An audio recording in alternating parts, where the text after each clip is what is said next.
patung spiritual namun dalam kondisi yang tidak aktif dan tubuh yang terpecah-pecah. Diceritakan kalau patung spiritual termasuk ke dalam senjata kuno yang dapat dikendalikan oleh orang yang memiliki energi spiritual tingkat tinggi. Karena dinilai tidak berbahaya, Lindong pun mengabaikan patung tersebut dan lebih fokus pada benda bercahaya di depannya.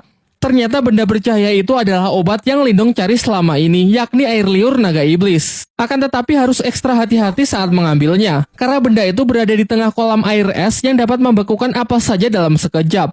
Untuk itulah Martha menyuruh Lindong untuk mengambilnya dengan teknik kekuatan mentalnya saja. Tetapi saat sedang mencoba berkonsentrasi, secara mengejutkan patung spiritual tadi aktif dan langsung menyerang Lindong. Berbagai macam serangan pun Lindong lepaskan, termasuk menggunakan tombak pencakar langit, namun tak ada satupun yang bisa menembus kulit baja dari patung tersebut.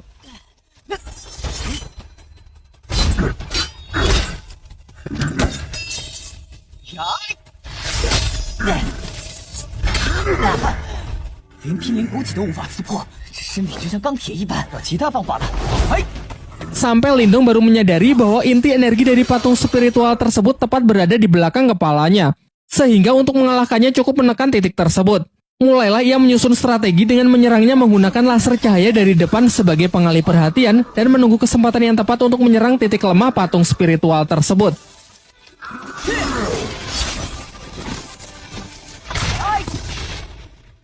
Setelah berhasil melumpuhkan si patung spiritual, Lindong kembali berkonsentrasi dan berhasil mendapatkan air liur iblis naga yang bisa ia gunakan untuk mengobati Ching Tan.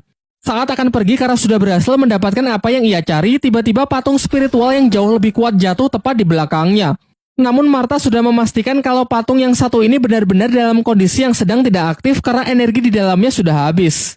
Ia kemudian menyuruh Lindong untuk mengalirinya dengan energi spiritual miliknya agar patung ini bisa menjadi miliknya dan nanti dapat ia manfaatkan dalam berlatih. Merasa misinya telah terselesaikan, Lindong pun ingin segera pergi keluar dari makam kuno namun malah tersesat di hamparan lava panas akibat mengikuti arahan dari Martha yang sok-sokan tahu jalan.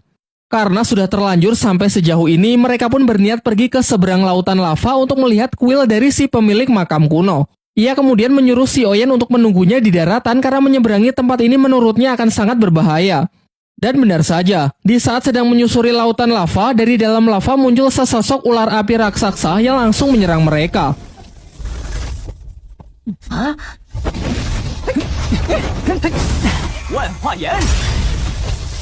Awalnya Lindong sangat kesulitan mengatasinya karena setiap serangan yang ia lancarkan justru ditelan oleh ular tersebut.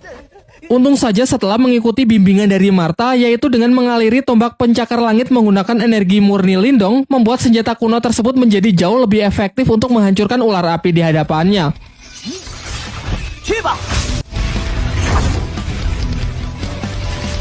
Sayangnya setelah satu ular dapat ia hancurkan, muncul lagi ular lain yang seakan tak pernah ada habisnya. Terhitung sudah 9 kali ia mengalahkan si ular api yang membuat tenaganya kini semakin terkuras. Sampai akhirnya di ular api yang ke-10, Lindong mulai berpikir bahwa kemungkinan lautan lava ini hanyalah sebuah ilusi sama seperti labirin sebelumnya.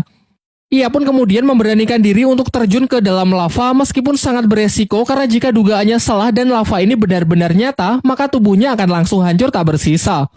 Pertaruhan nyawa itu pun akhirnya dimenangkan oleh Lindong karena lautan lava ini ternyata benar-benar hanya ilusi untuk merahasiakan keberadaan kuil si pemilik makam kuno di bawah sana. Ketika ia menengok ke atas, terlihat Ling Langtian beserta dua ketua klan lainnya masih terjebak di dalam ilusi lautan lava dan berhadapan dengan ular api raksasa. Singkat cerita, Lindong bersama Martha masuk ke dalam kuil tersebut dan menemukan benda paling berharga di makam kuno, yaitu jantung Nirwana. Ketika sedang mengagumi aura hebat yang terpancar dari dalam benda tersebut, Qingsu datang dan mengungkapkan kalau ia sangat terkesan dengan kemampuan Lindong yang bisa menemukan tempat ini lebih cepat dari yang lain. Di sini Lindong sadar akan kemampuannya yang tak akan punya kesempatan untuk bisa menang melawan si gadis teratai tersebut, sehingga ia lebih memilih mengalah membiarkan Qingsu mengambil jantung nirwananya. Lagi pula sedari awal Lindong memang hanya mengincar air liur iblis naga saja untuk mengobati adiknya. Diperlihatkan dengan kekuatan energi spiritualnya, Qingsu berusaha menghancurkan pelindung dari jantung nirwana sehingga terjadilah benturan hebat yang sanggup menggetarkan tempat tersebut. Sesaat setelah berhasil melabur jantung nirwana, Qingsu segera menyerapnya untuk memulai proses penyatuan ke dalam dirinya.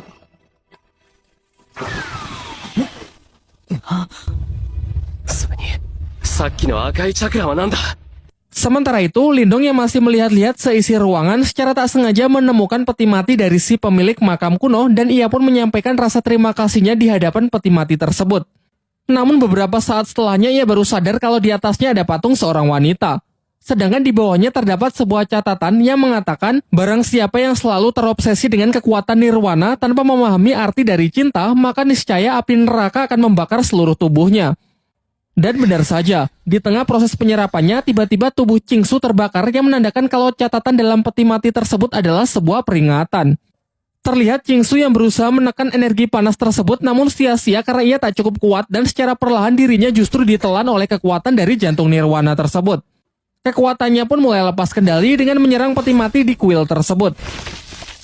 Ia kemudian menuduh Lindong sudah tahu resikonya sejak awal dan menjebaknya dengan sengaja membiarkan dirinya mengambil jantung nirwana. Lindong pun berusaha menjelaskan kalau dirinya juga baru tahu setelah membaca catatan di dalam peti mati si pemilik makam kuno.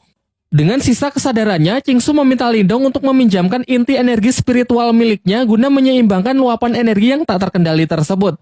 Ia berjanji kalau nanti akan ia ganti berkali-kali lipat. Namun Martha melarang Lindong dengan mengatakan jika Lindong menyerahkan inti energi spiritual miliknya, maka kekuatan dari latihannya selama ini akan musnah begitu saja dan mustahil bisa dipulihkan lagi. Takut akan hal itu, Lindong pun segera bergegas keluar kuil, namun Qingsu mencegahnya dan berniat mengambil inti energi Lindong secara paksa. Di tengah keributan mereka, tiba-tiba muncul sesosok pria misterius yang ternyata adalah sisa jiwa dari si pemilik makam kuno yang bangkit kembali setelah peti matinya dihancurkan. Pada awalnya si pemilik makam kuno mengira kalau Qingsu dan Lindong adalah pasangan kekasih. Namun mereka langsung menepisnya dengan mengatakan kalau mereka baru saja bertemu.